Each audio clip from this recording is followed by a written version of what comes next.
Muito bem, então, pessoal. O que a gente vai fazer aqui agora, né? A gente tem dois botões sendo exibidos na tela, a concluir ou remover, né? E a gente só pode concluir uma tarefa, né, se ela ainda não estiver concluída, né?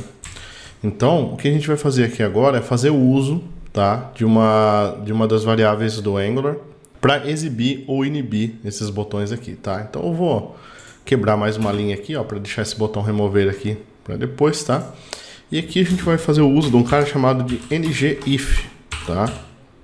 Ou seja, a gente realmente tem uma condição aqui, tá? E aqui a gente põe uma condição que seja booleana, né? True ou false, que seja o retorno.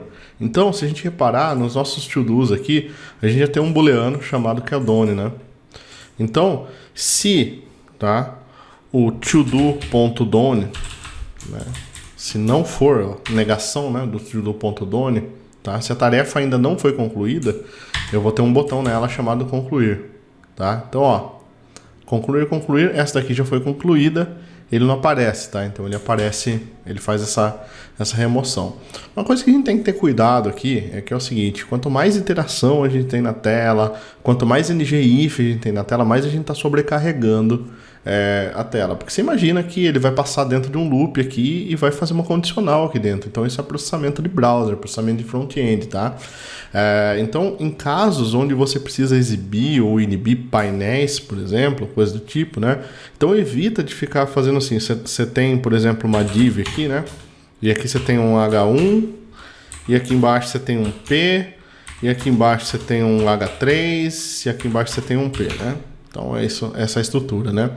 E aí eu vejo muita gente fazer isso daqui, né? Então tem o ngIf aqui, né? E coloca. Então você está executando 4 condicionais aqui, tá? Então evita de fazer isso. Então se você precisa exibir ou inibir, né?